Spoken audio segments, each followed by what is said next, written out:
Hello, everybody. Hope you've had a great night. Know that today we are one day closer to getting out of the woods. We are looking for Radar Golf Pro. Jeff Smith, where are you? Ian Fraser, good to have you. Hey, Sarah. There he is, Jeff Smith on the ball. Knows his. Morning, Ian. Katal. Jeff, how are you, mate? Hey, good morning, bud. How's life treating you? I'm hanging in there as best as possible. Ah, good man, good. Hey, I like the hat. Very nice. Thank you. We're going to talk about that. We're going to talk about that a little bit too. How's things in Vegas? What can you do? What can you not do?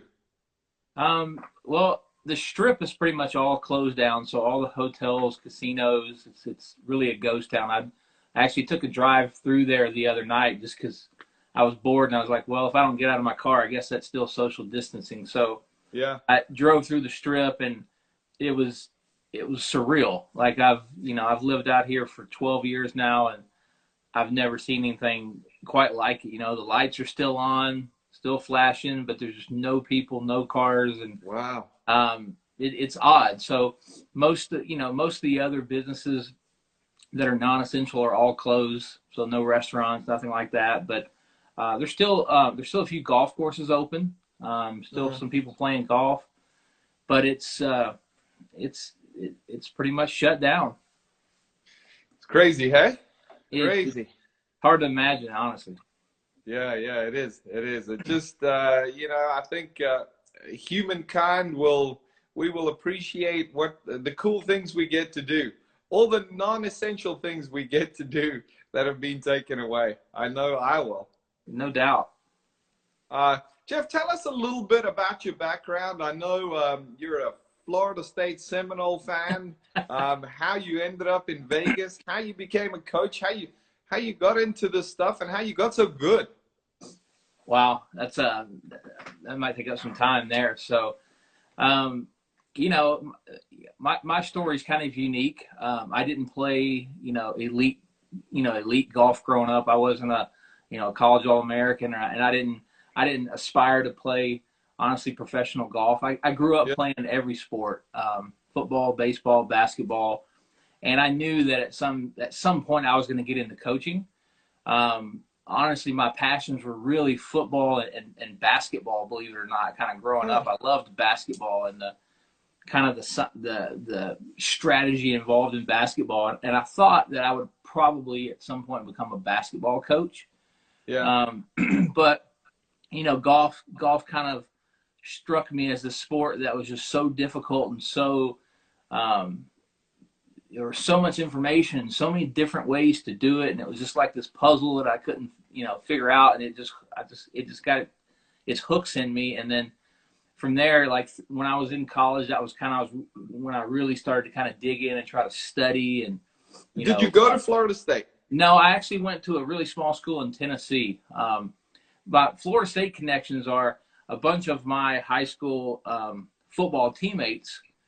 Were recruited by Florida State, so Coach Bowden would come to high school and watch these guys play, and so that was my connection, first connection to them, and so that was what got me involved in Florida State, and then just became a season ticket holder so long ago, and been going to games for almost 30 years now, so that's awesome. Kind of stuck with me. But yeah, so like that was, my college years were when I really started trying to dig in and kind of understand golf and golf instruction. And that led me to when I got out of school, the opportunities to teach and coach in Tennessee are not that prevalent. There's not a lot of golf courses, and it's really tough to get a job out there. So I figured, well, I'll just move across the country and move to Southern California. And that's kind of what I did. And that's where I got my start.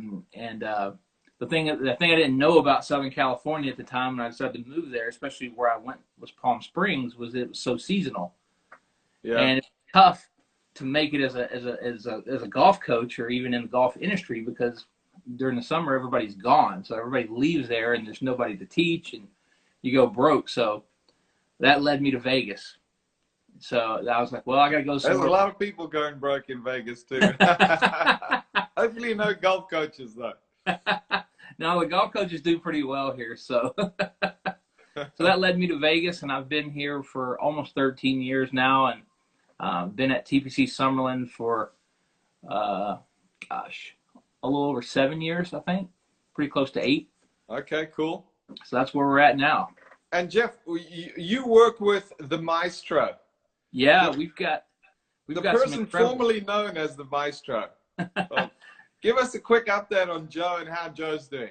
Yeah, we Joe and I, a lot of people don't know, but we grew up together. I've known Joe since I was 15 years old, so long time now. But we grew up playing, sports together, and then golf was just something that kind of, challenged both of us mentally to try to figure out. And we did a lot of research together and bouncing ideas and stuff like that off of each other. And Joe's out here at TPC Summerlin along with Mario Bevilacqua. You probably know him as well. Yeah. We got an awesome.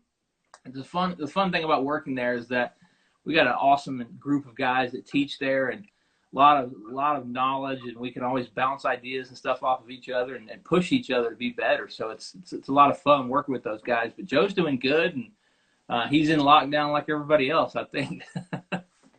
Who knows? But the thing is, he stays in lockdown. So, I mean, it's probably just like a... Pretty much. Yes.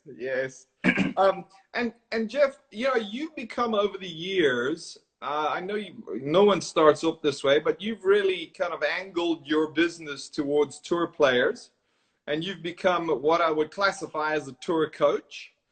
How do you structure things, if I may ask, and I'm not asking for numbers, but how do you structure things with your players? How many players do you have? What can you commit to them? Just give us some insight there. Yeah, the number of players that I have fluctuates somewhere between like 3 and 4. Okay. And I think like 4 is probably like my sweet spot. Okay. Just through experience over the last 7, 8 years of being out there and the time commitment and the things that I try to do with them. I'm not one of the, I'm not the type of guy that's just going to sit on the driving range and just like churn out lessons. I think of myself more as a coach. So a lot of my players depend on me for full swing, short game, putting.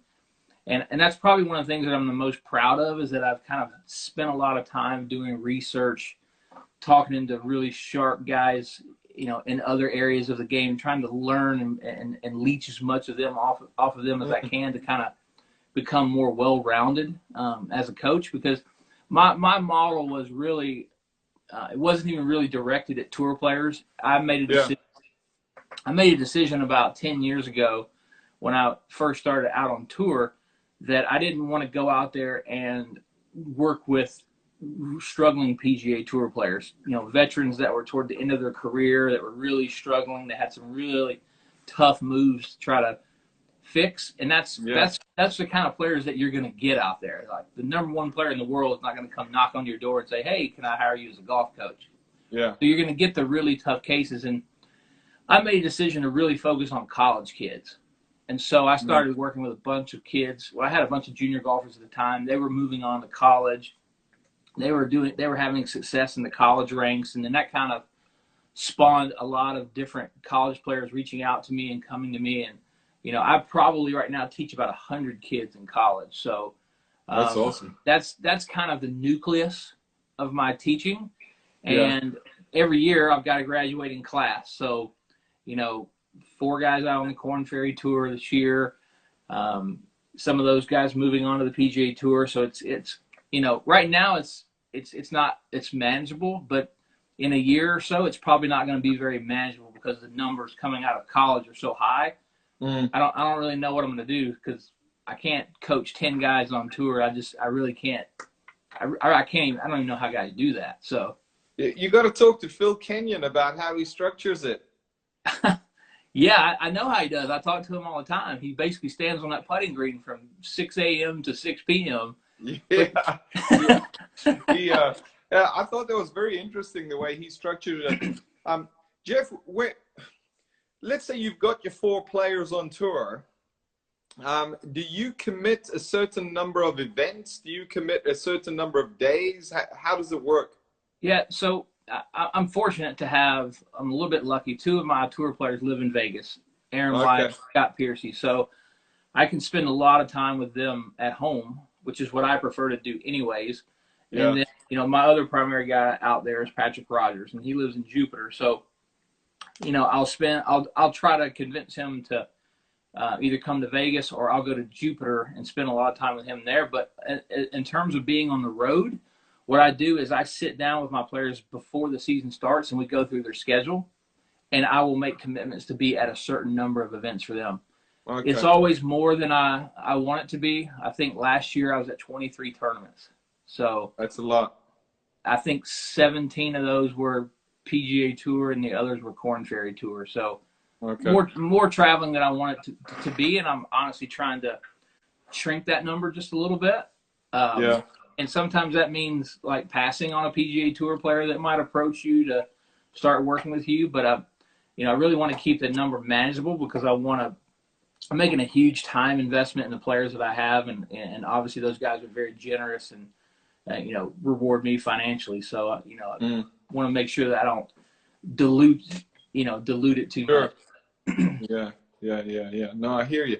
Okay, so come on, let's get to the nitty gritty. I want to talk a little bit about the swing, and I know there's a bunch of coaches, there's a bunch of golfers who are looking to learn from you. I must say, Jeff, over the last decade, we've been following each other on social media for a long, long time. Over the last decade, your information, I would say, more than anybody else's, has just improved. And I really do think, having had you at Coach Camp a few years ago, I really do think it's because of your open, gentle nature. You're always looking to learn. You're always talking to the smart guys in the room.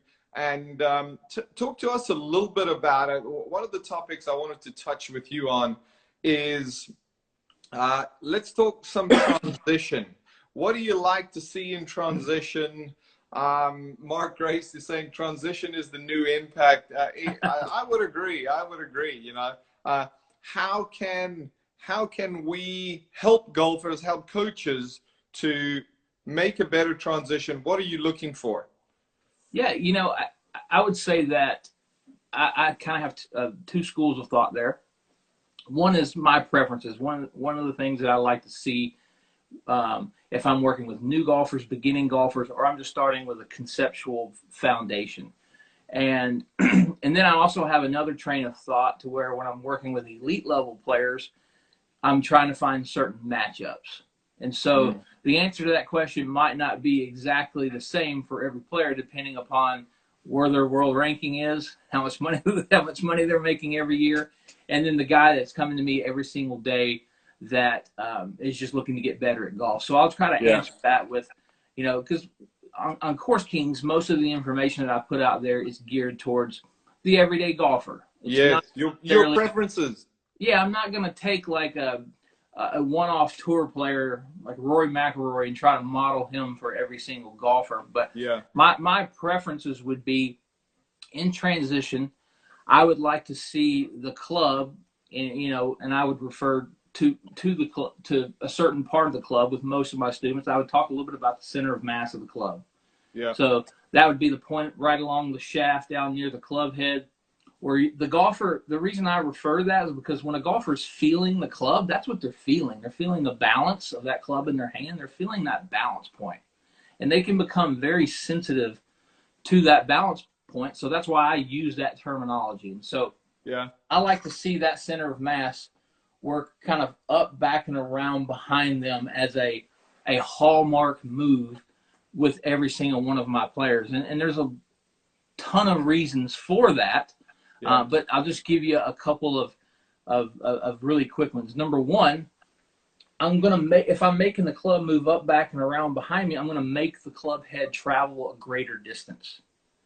So anytime I'm able to move the club further through time and space, I'm able to apply force to the handle for a longer period of time, which is going to allow that club to gather speed or accumulate speed. Yeah. So there's a speed requirement there. to make the club move faster, you got to do two things. You got to apply more force to the handle, or you got to apply that same amount of force over a longer period of time. Cool. So by getting the club to move up, back, and around behind them, I'm accomplishing number one. I'm getting the club to move a little bit further. Cool. Okay. Number two, when it moves up, back, and around, the club head relative to the ball is generally going to be on some type of shallow inclination or shallow movement into the golf ball. So from the inside. So right there, if you can get that to occur, you're generally wiping out an entire population of slicers and moving them more towards hitting it straighter, or maybe even potentially hitting a little bit of a draw if they want to do that. So getting it to move up, back, and behind them, moves the club further, gets it to go faster. Number two, gets it to move shallow and from the inside. And then generally, the third thing that I see that happens without even trying is once I can get the club to move up, back, and around behind them and shallow and from the inside, the golfer will instinctually start to pivot stronger because they know that the club's going to land on the ground. It's coming from the inside. It's going to be shallower in the ball, so they will start to put force into that grip by turning their body and rotating and pivoting through the shot just a little bit. So you get sort of a triple whammy there, if you will. You get more speed because the club's moving further. You get more speed because the golfer is now turning and pivoting, and you're just creating this big angular response down at the bottom. And so all three of those things, less slicing and more speed, will generally fix the majority of golfers that show up on your lesson team. Correct. Check the all box. Yeah. No, by the way, I haven't met a tour player yet that doesn't want to hit it further. So they're always like, "Can you help me hit it further?" Yeah.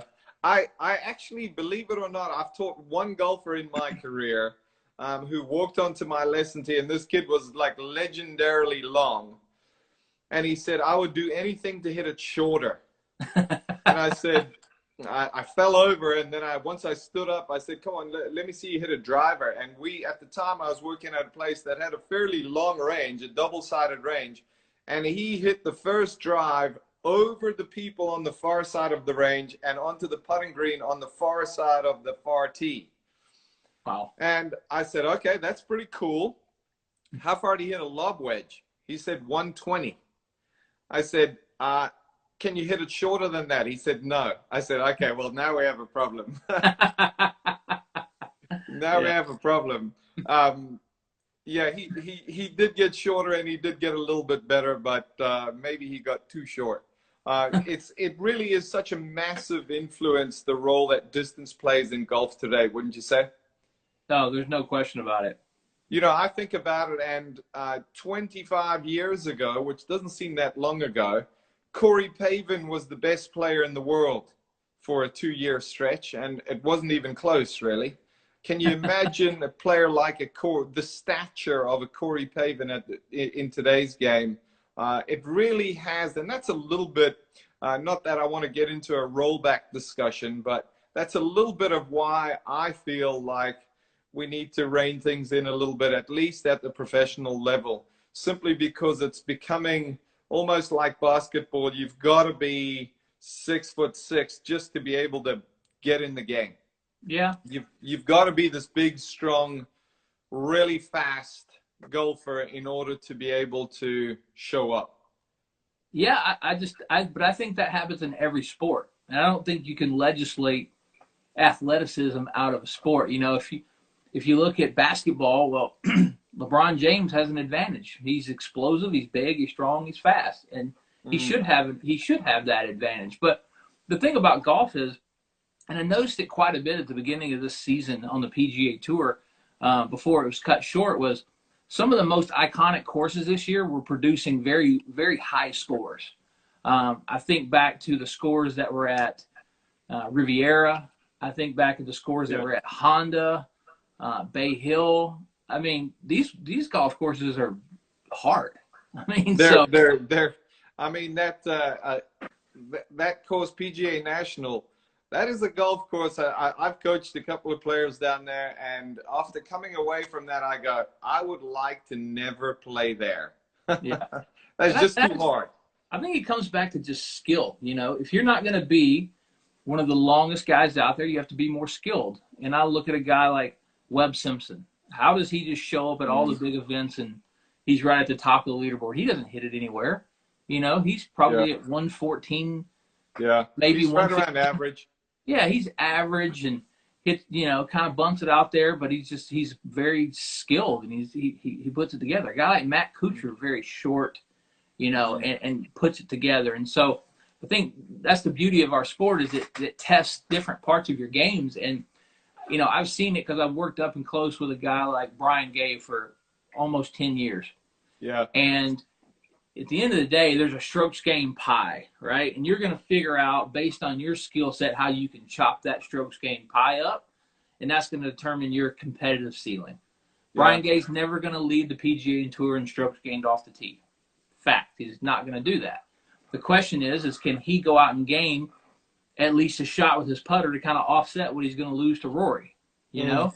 And so that's you know, that's the advice that I give to all my college players is like very early on in your career, determine how you are going to chop up that strokes gain pie. Yeah. Because it will prevent you from going down this road of chasing something that you're never going to be able to achieve. You know, if you're 5'6", not very strong, there's no reason for you to stand out there and bang drivers on the range all day long.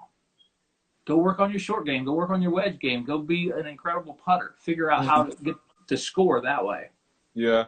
My take, Jeff, I must say, and then I want to move on to some more swing stuff because I got more swing questions for you, is I agree there will always be Zach Johnson's and Jim, Jim Furyk's day is kind of passed along a little bit.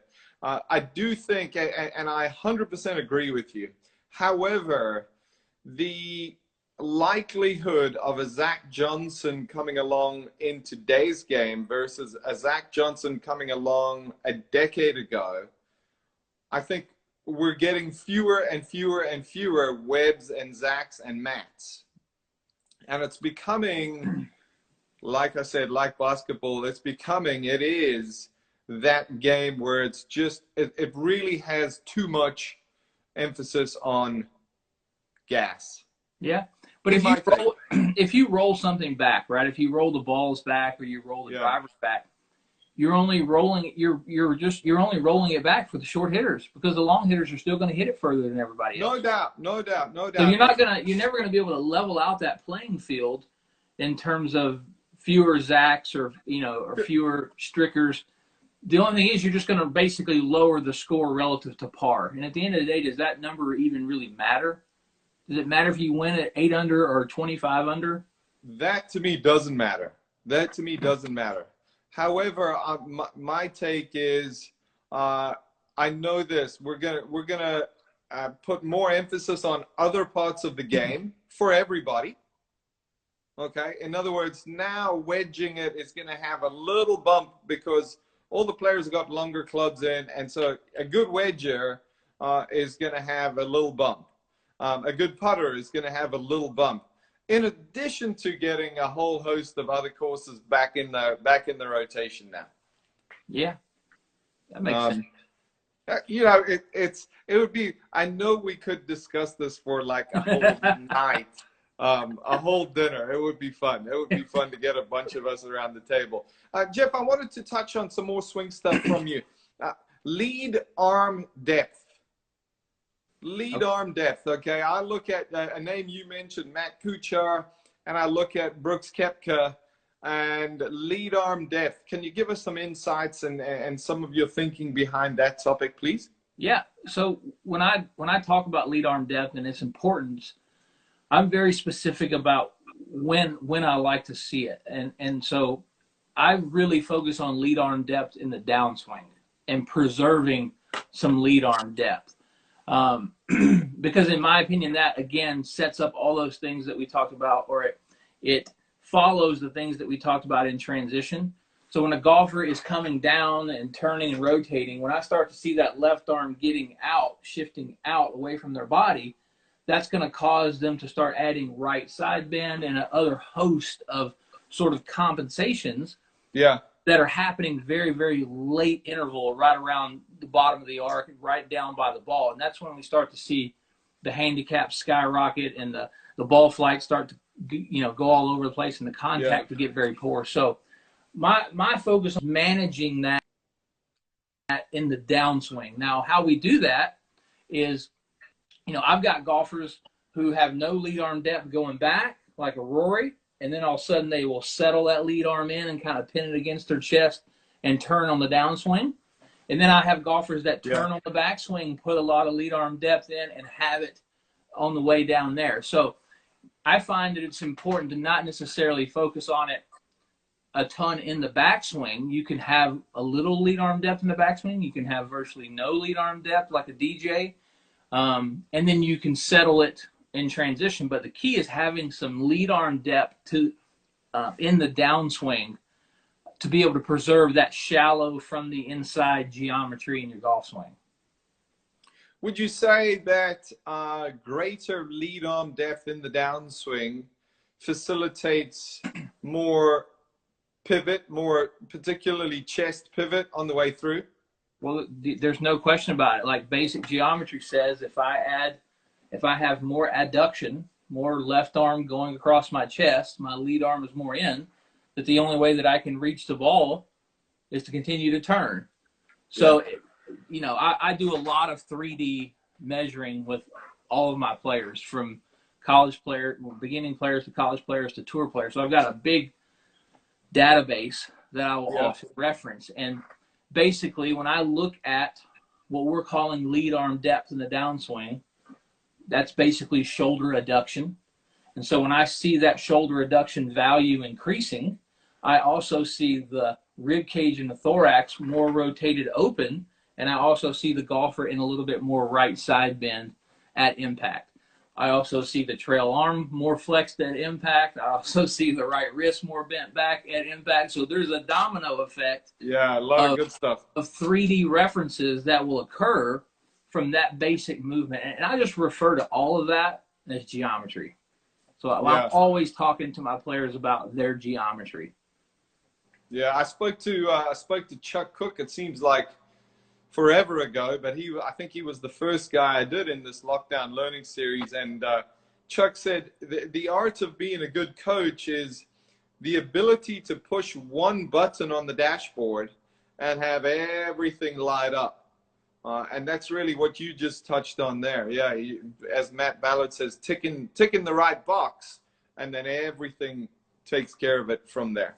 That's a glorious feeling as a coach when you give when you're giving a lesson. And because I used to film all my lessons, I would just turn the camera on and I would teach all day long. And I'd go home that night and I would watch myself and I'd be like, shit, why did I tell that guy that? I could have just told him this and the whole lesson would have been over in 10 minutes. And here I am babbling for an hour trying to get to the same end result here.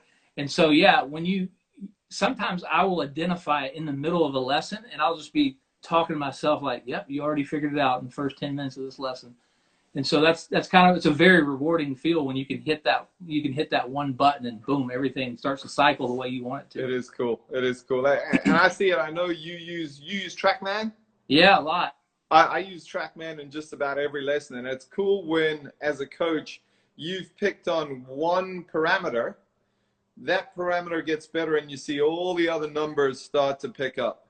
Speed picks up, path improves, face, dynamic loft, distance, all of that. What's even cooler is when you tell a player to do something and you look at the numbers and you see a number change that you weren't suspecting it would change for the better or worse. You're like, holy crap, I just made this guy's angle of attack steeper. Stop doing that. Yeah. Totally. I love it. I must say, I use TrackMan in a lot of my lessons. Initially, the first part of the lesson, I'm going to use it to give me some insight as to what the problems are. Yeah. But once I've come up with a game plan as the coach, I'm now using it for the rest of the lesson to give me the coach feedback as to, is my information working? Sure. Is the right thing happening? Yeah. And what I love about it is I use it as an archive, to be quite honest. So I've got an iPad that I've had on tour for 7 years now. Don't drop It's that got thing. videos of literally probably 50 different tour players that I've worked with. And then my staple guys, there's thousands of videos, thousands of shots that they've hit. So I can go back to, say, Aaron Wise's Rookie of the Year season and be like, no, buddy, your attack angle with a 7-iron was about 5.5 down back then. Your swing direction was here. And this is what that swing looked like on video. And Yeah. we're way over here now. Let's try to work back towards this, because this is when we had our better ball striking period. So it's like That's cool. it's truth serum, so to speak. Yeah. It's the ability to be able to either work away from it or say, hey, this was good. Let's get back there. Right. Cool. Jeff, talk to us a little bit about, if you would, ground pressure. I think that's cool, and you've used Swing Catalyst. I'm doing a talk for Swing Catalyst later on today. I think that's a very cool tool. What were your findings after using Swing Catalyst for a couple of years? I would say I first got a Swing Catalyst about 5 years ago, and I have to say my knowledge base was, very in its infancy stages as it relates to ground reaction forces. And then, so in the beginning I would be measuring tour players and measuring all my good players, and I was just sit there scratching my head because I was seeing these pressure traces that were all different. And I'm like, this doesn't make any sense, because I can normally apply something that I think is foundational in my teaching to a variety of golfers and see the same result. And now all of a sudden I'm seeing all these different pressure traces. They're all swinging fast. They are all hitting the ball good. They're all hitting it high if they want to, low if they want to. They're all drawing it and fading it. And I'm looking at these pressure traces going, they're all doing this differently. Like, what am I missing here? And so in the beginning, I was looking for some kind of cookie cutter, everybody's trace should look like this. You should model this. What's right and what's wrong? Yeah, get everybody to do that. And then after, ground reaction forces, we've learned so much about it in the last 6 or 7 years. Guys like Dr. Kwan and his contributions, and Dr. Scott Lynn was Swing Catalyst, and there's a lot of smart people really, really digging in and researching that. But what we've learned is that there's going to be patterns. There's going to be patterns in matchups, and there are some things that are fundamental. How we use the ground in basically 3 phases: how we torque the ground, how we move from side to side, and then how we push vertically out of the ground. We're going to be able to pick and match up those 3 forces to create a lot of angular speed to the body and angular speed to the club. And so what I've learned is, you don't have to max out all 3 to achieve speed. So I'll give you a couple of examples. So Scott Piercy has almost 0 vertical force in his golf swing. Literally does not straighten his lead leg in his golf swing. But he absolutely... Gary Woodland doesn't either. Right. But Scott is off the charts with shear force. He torques the board or spins the board harder and faster in transition than any player I've ever seen. I mean, he's 41 years old and he can swing 118, 19 miles an hour. He's faster now than probably most of his career, and he's old. Yeah. And then you have a guy like Aaron Wise, who's swinging 120, and he's literally jumping off the board. Yeah. Then you have Patrick Rogers, who is early in transition, spinning the board hard, torquing the ground, and then late in transition, pushing super hard back out of his lead foot, and he's the fastest guy that I have.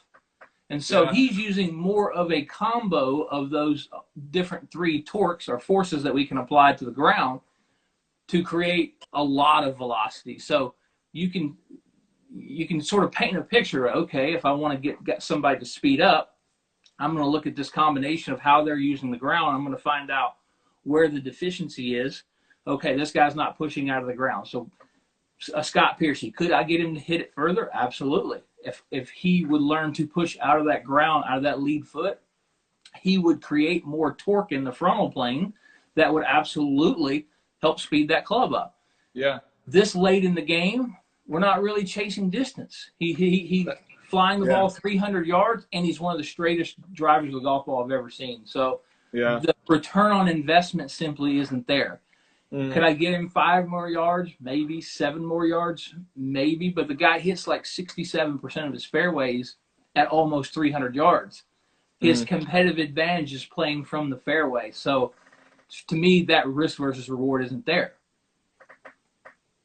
I like that. I like that. So as a result, leave it alone. Yeah, definitely. Because what the biggest connection I've been able to make as it relates to ground forces is, as we grip the ground, it effectively allows us to apply force to the handle in certain ways. Okay? Your golf swing wouldn't look anything like your golf swing does, Andrew, if you were hitting balls on ice skates. Yeah. So your club wouldn't shallow the way it does. It wouldn't steepen the way it does, or it wouldn't look that way. You wouldn't be applying the same forces in the handle if you change the ground reaction forces. And so that's where I would caution most coaches is don't just go down this blanket road of, oh, you know what, you're not getting pressure to your lead side fast enough, or you're not opening up enough. How the golfer is using the ground is generally in a response to what we talked about at the beginning of this, how the club is moving in transition. If I see a golfer move the club behind them early a lot, a la a Sergio Garcia, you can bet your ass that golfer's not sliding and putting a lot of linear force into the ground. He's going to be, his torque values on the ground are going to be very, very high to be able to move that hand path and curve that hand path around his body. So if you just gave Sergio the old standard cookie cutter, hey, let's work on some linear force in your swing and then push back, well, the club would be dumped way behind him and all over the sweet spot in the club face. Yeah. So that's where I would say be careful with when you're working with the ground force stuff, is understand how that is potentially matching up with what their club's doing in transition. And so, Jeff, for coaches and golfers tuning in, could we say, and we're touching on matchups here, could we say that somebody who is perhaps not quite as shallow as they would like to be, somebody who doesn't have quite as much lead arm depth as they would like to have in early downswing, it's okay for them to feel like they're going to get into their front side early and perhaps excessively? Sure. And the opposite. That early lateral motion is, so if you're increasing lateral motion, you're by definition decreasing rotary motion. Yes. Okay.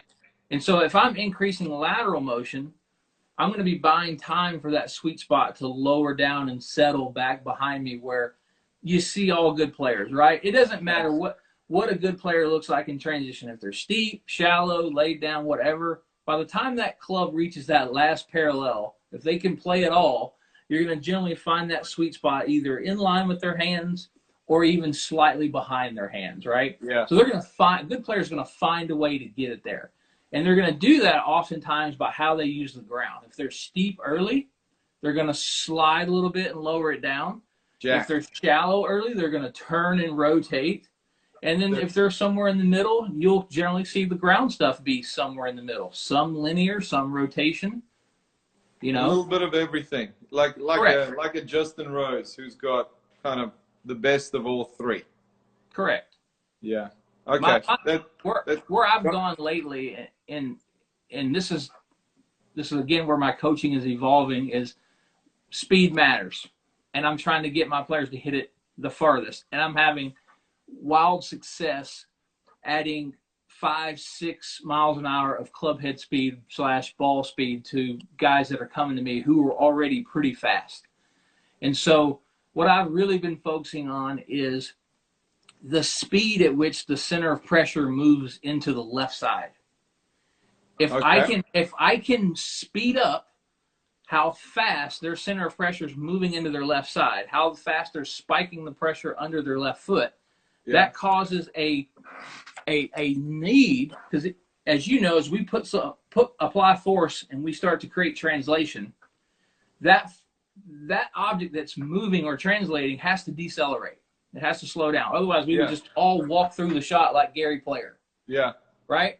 So if I can speed up how fast that center of pressure is moving into that left foot, I get them to spike it out of the ground, out of the lead foot sooner and push back sooner.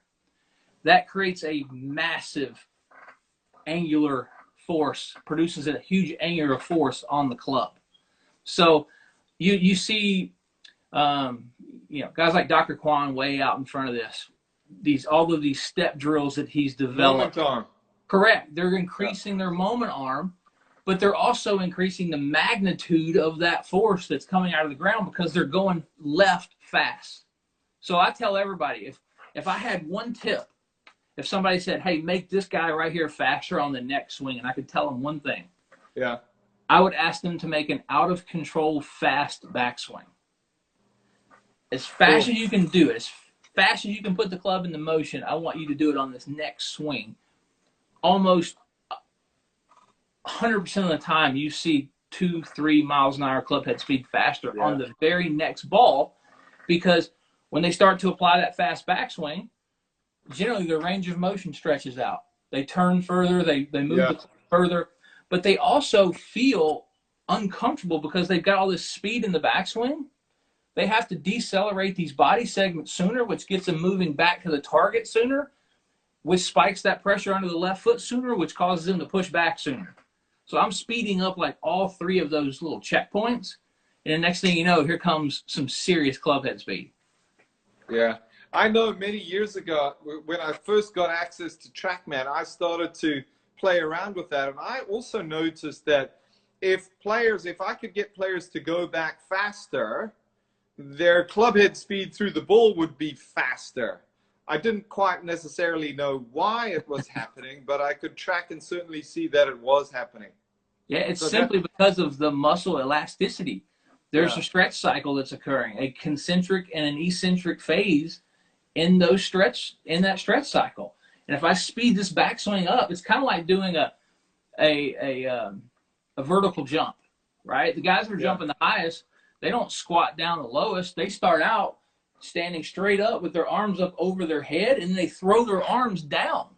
Yeah. The first thing that goes down is they throw their arms down with velocity. And the reason why they're doing that is because each arm weighs over 20 pounds. And when you start throwing it down, you're basically increasing your force into the ground. You're making your body weight, you're multiplying it multiple times. So when you start moving your body weight down in the ground very, very fast, here comes that eccentric phase of that load, that contraction, because you got to stop yourself from hitting the ground. And so when you load eccentrically, that concentric change of direction is going to be more explosive. That's basically the same thing in the backswing. If I can speed the backswing up like that, I can create a bigger stretch cycle in transition. So I love that, Jeff. That's so awesome. Thank you for sharing that. Let's come up with this, Jeff, okay? Because we got golf coaches and golfers watching. And people are stuck at home and they can't go and hit balls and they want to try this stuff, okay? So let's come up with a once every other day 20 swing package that people are going to do for a month. And I'm telling you, everybody who does it will see at least 4 miles an hour. 4 miles an hour is 10 plus yards. That's a minimum that you're going to gain. So would you incorporate, the super speed sticks guys, that little step drill, 5 swings going back, feet together, going back fast, stepping, and then letting it go? 100%. If everybody that was quarantined and locked down got online and bought a set of super speed sticks right now, and they simply followed the protocols that are on there, and they did the protocols religiously, like not cheating, making up their own version. There's a reason why those protocols exist. These guys have done research. They have done tons of research to say, okay, what body segments need to be strengthened? What body segments need to be more explosive? What's the best way to train those things? If they follow the protocols, one of those protocols is getting down on your knees. Yeah. You're going to be down there on your knees taking full rip cuts. Well, what's that doing? That is going to strengthen certain body segments. It's going to turn off certain body segments and isolate certain body segments that you don't necessarily use that much. The biggest value of that, of overspeed training, is the fact that you're doing the left-handed reps equal to the right-handed reps. We never do that. We go out and we hit balls all day long in one direction. So one side of the chain is very strong and the other side is atrophied and very weak. The super speed is giving you, their protocols are giving you equilibrium there and allowing you to strengthen that other side. That right there in itself, we don't even know the potential, how much potential there is to swing faster. Because when I'm measuring my gains with players, it's, all right, hit me a shot. Okay, that's how fast you swung. I'm going to make you swing that way faster. But if we actually work the other side of the chain a little bit, who knows how much faster golfers can actually get. Yeah. And I know quite a few people are asking super speed or Mach 3. Guys, here's the deal. They both help. And we're just looking to get golfers and coaches better equipped to swing faster. They both help. Super speed, Mach 3, they're both good products. They're both awesome products with great protocols. Check them out. Go get yourself some. Get your students some. Jeff, let's talk a little bit of pelvis. And in particular, I'd like to talk from the top of the backswing, the new impact, okay, that transition, the top of the backswing through impact. What are you seeing there as far as pelvic tilt and rotation? Okay, so I'll describe what I like to see from a right-handed golfer standpoint. I'll use right-handed terminology here. So to talk about transition, we got to back up a step, because as it relates to the pelvis, the movement of the pelvis actually starts, the transition, what you see in transition actually starts way before the end of the backswing. Yes, okay? Well said. So if this is my pin here, and this is this direction is away from the target. So in the backswing, there will be a certain amount of rotation of the pelvis, and there will be a certain amount of translation. So translation is just movement away from it. Not a lot of translation, because that's hip sway. Yes. There will be more rotation, and there will be a change of flex in the knees. And the change of the flex in the knees, so the trail leg will straighten, the left leg will flex and internally rotate. And so that will start to create some tilt, or what I call inclination to the pelvis. So we'll see the right hip get higher as the pelvis starts to turn and rotate. Yes. Now, somewhere nearing, probably right around just past left arm parallel to the ground in the backswing, I will start to see that pelvis circle around and move back towards the target. Yes. So it will still be rotating. It will still be turning away from the target in the backswing, but the center of that pelvis will actually starting to move back toward the target. So it's not a hip slide. It's not a push off of the right foot. It's just gently, I've turned, and I've reached a point of rotation to where pressure reaches my right heel and my foot, and it starts to deflect back towards the target. Yeah. We don't sway outside our right foot. We don't buckle our right knee and keep our hips level. We want to feel like we're taking that front right hip pocket and we're pulling it up, back, and around behind us in the backswing. To a point to where we reach a point of rotation where the pelvis actually starts to transition and move laterally back towards the target. Okay. Now it doesn't change its inclination when that occurs. So the right hip is high at the top of the backswing. When it starts to move back toward the target, that translation back toward the target, that right hip stays high. Okay. And it stays high for a moment from up here to just before left arm parallel to the ground in the downswing. Gotcha. So when you get back to about left arm parallel to the ground swing, your pelvis is almost back to level. Okay. So in the backswing, the right side gets high. When you transition, it stays high, and then it starts to get level when that left arm is back to about parallel. And the reason why the pelvis is leveling out is because we're pushing out of the left foot. We're pushing back out of the left foot. So it's not like the right side's necessarily dropping that much. It's the fact that we lowered the left side of the pelvis in the backswing. And then when we start spiking that force out of the ground, we're seeing the pelvis level. And then as when we get into impact, the pelvis is actually in a right tilt or a right bend. The lead side is way higher than the left. Yeah. Does that make Yeah. sense? So the key, Totally. in my opinion, to the whole thing is what happens before end of backswing and what happens in early transition. I see golfers keep their back leg flexed and turn their hips dead level to the ground in the backswing. Mm-hmm. When that happens, there generally is too much sway and the pelvis translates too far to the right and they get stuck on their right foot. Yeah. When they feel stuck on their right foot, they then have to straighten their right leg and push off, and that causes the pelvis to abruptly go like this.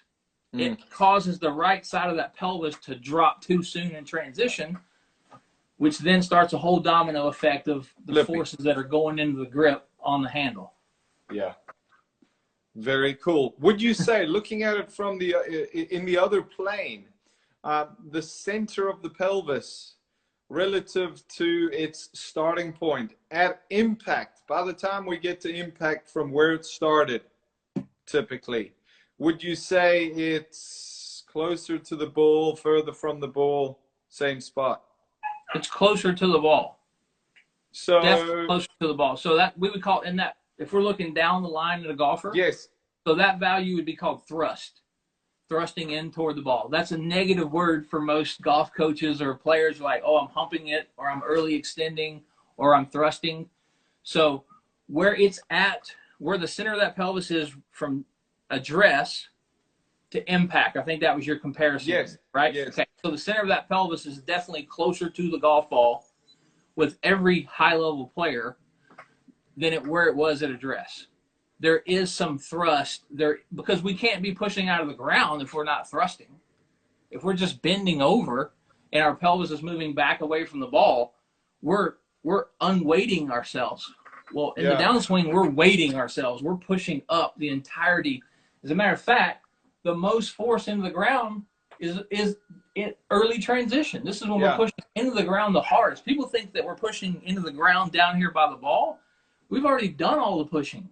Yeah. There's virtually no pushing down by the ball going into the ground. So in early transition, as we're going down, we're increasing bend of the pelvis and the torso. That's that famous squat move that you see Snead modeling. Okay.